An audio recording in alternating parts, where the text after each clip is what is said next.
এবার দেখে নেব আজকের জাতীয় দৈনিক পত্রিকাগুলোর প্রধান শিরোনাম। শুরুতে আমার হাতে আছে প্রথম আলো। আমরা দেখে নেব প্রথম আলোর আজকের প্রধান শিরোনাম। বিভিন্ন জেলায় হামলা, ভাঙচুর ও আগুনের ঘটনায় উদ্বেগ, হাসিনার বক্তব্য ঘিরে বিক্ষোভ।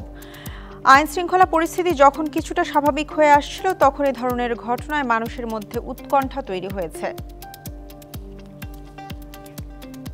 পরেই আছে সমকালের প্রধান শিরোনামের মধ্যে আছে রপ্তানি রেমিটেন্স ছাড়া সবকিছুতেই অস্বস্তি। এখানে একটা ছক দেয়া আছে যেখানে সরকারের ৬ মাসের বিভিন্ন বিষয়গুলো তুলে ধরা হয়েছে। আইন শৃঙ্খলা ভঙ্গুর, দ্রব্যমূল্যে নাভিশ্বাস, প্রশাসনের স্থবিরতা, রাজনীতি অস্থির, যথেচ্ছ আন্দোলনে ভোগান্তি এবং বিচার সংস্কারে গতি কম, এসব কিছুই তুলে ধরা হয়েছে সমকালে।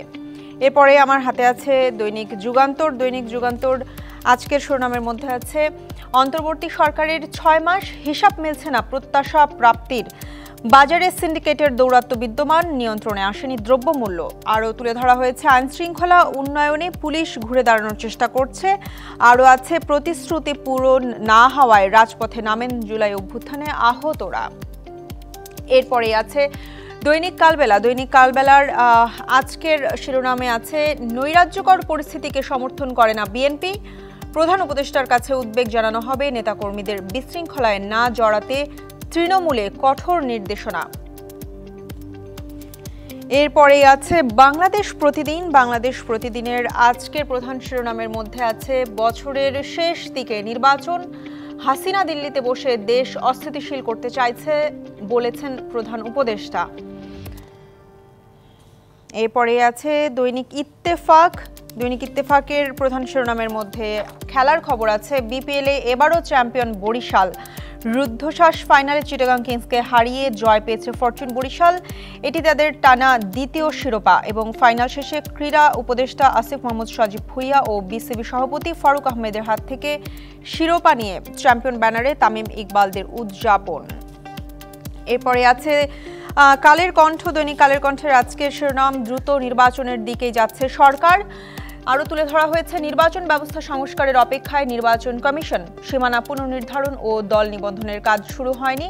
আরও বলা আছে এখনও সম্পন্ন হয়নি ফ্যাসিস্টদের বিচার, একটি জাপানি টিভিকে প্রধান উপদেষ্টা জানিয়েছেন।